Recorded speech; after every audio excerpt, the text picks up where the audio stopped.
Hello again, Hershey again, your Pinay amputee, nagalang amputee. And today, Labor's Day, samahan niyo kami magala. Oops, bago yun, dahil muna tayo sa Bebe. Dahil amputee ang mami, may nakita siyang PWD, tinulungan muna niya. Kasama ko nga pala dyan si Bevin, si Kisha, at si Anya. Papunta kami sa Quirino, San Pedro River. After an hour nga, nakarating na nga kami. Nagiging popular tourist destination na nga to dito sa amin. Ito nga kami sa may papunta sa river. Una, hindi pa namin alam na pwede palang mag-park ang mga sasakyan doon. Nag-hesitate pa nga ako kung pwede kong dalhin dyan yung Montero. Sige na mami, para may experience mo once in a lifetime. Kaya tayo. At nung medyo nasilip na nga namin na marami palang sasakyan doon sa loob, nakagaya nung sa amin, ayan na nga, nag-take risk na ako. Una, inobserbahan ko muna yung pick-up na yung kung saan siya dumaan. At doong pattern na pinagdaanan niya, doon din ako sumunod dumaan sa kanya. At eto na nga ang the moment of truth. Lakasan ng loob at panalangin lang talaga. Hingang malalim, at charan, tara na nga. Medyo nakakatakot nung una. Tapos habang palayo tayo ng palayo sa may pangpang, medyo palalim na ng palalim yung tubig. Sa part na to nga, silip na silip ko na napakarami sasakyan na kagaya nung sa amin. Doon pa sa medyo dulo. Kaya lumakas ang aking loob. At sa wakas, nakatawid na kami sa medyo malalim na part. At naghahanap na kami ng parking.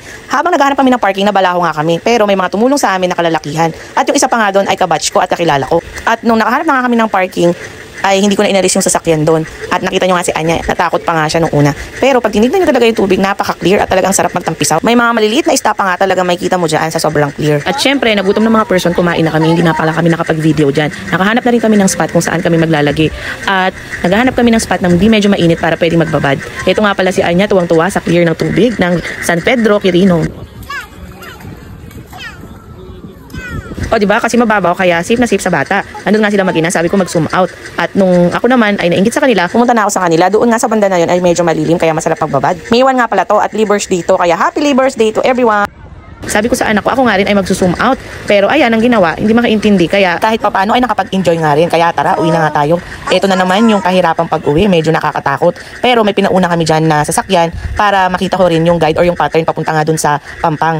Medyo tumataas na rin yung tubig dyan kasi pahapon na. Kaya minabuti na rin naming umuwi. Kung tatanungin nyo kung uulitin ko tong experience na to, abay, uulitin ko siya. Pero yung magdadala ng sasakyan doon sa medyo gitna, parang magdadalawang isip ako. Kasi medyo natrauma ako doon sa part na nabalaho kami. Pero core memory unlock yun para sa akin.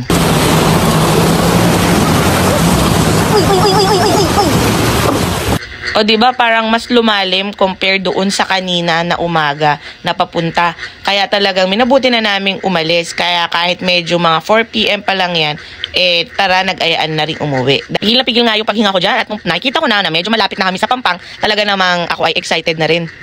Ngiting tagumpay eka nga, pero ngiting talagang wala ng kaba. Ito nga yung anak ko, talagang sumabit pa doon. Kahit papano ay sumakses rin ang gala namin. Yan. Thank you, Lord. Sana sa susunod ulit. Another experience na naman pala para sa Pinay amputee nyo, nagalang amputee. Kaya thank you for watching. Hanggang dito na lang. Sa susunod ulit.